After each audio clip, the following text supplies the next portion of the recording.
US-China tensions, of course, have been hitting new levels in the recent weeks, partly because of that executive order that we just heard about, but also the ban on TikTok from the US and the crackdown on Chinese-listed stocks. Joining us now, James McGregor, chairman of APCO Worldwide. Thanks so much for joining us, James.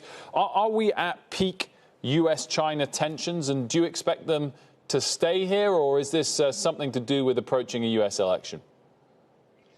I think it's going to continue to go down. The question is where is the bottom? Because there's these actions back and forth, constantly. And while some of them don't mean anything, business is stuck in the middle. If you're running an American business in China today, the market is very important to you. You're seeing laws between China and the U.S. and actions that who do you comply with? Meanwhile, the Chinese officials are going to foreign business and American business and saying, we want you here. How do we help you? They're courting business. Well, the political relationship is dissolving. So heads are spinning in the boardrooms these days talking about China. Where do you think it heads precisely, James? I mean, in the moment, the phrase is getting thrown around a lot as a tech Cold War. Does it stay on tech? Does it broaden out? And how concerned are you that the visit of a U.S. government official to Taiwan could trigger more significant escalations?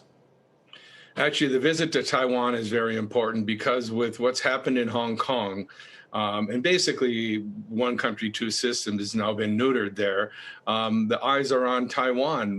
Will Xi Jinping want to take over Taiwan?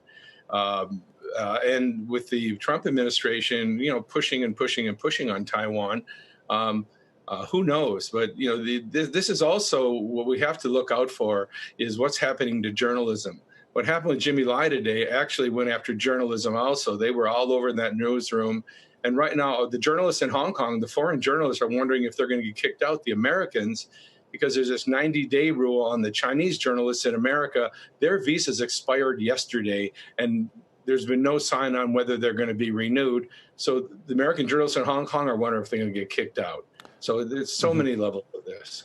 TikTok, throw WeChat in there as well. Do you think it's plausible that their U.S. businesses or more can get carved out successfully and sold to a U.S. company such that those businesses continue to operate successfully in the U.S.?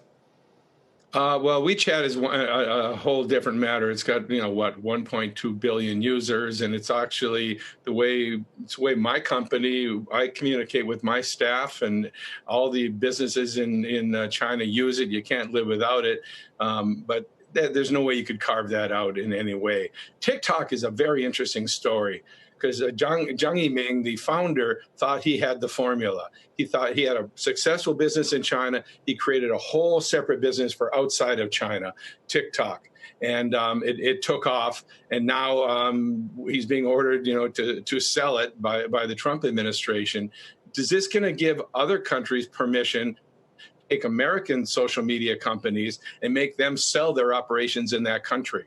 Where could this go? This is very, very dangerous game we're playing.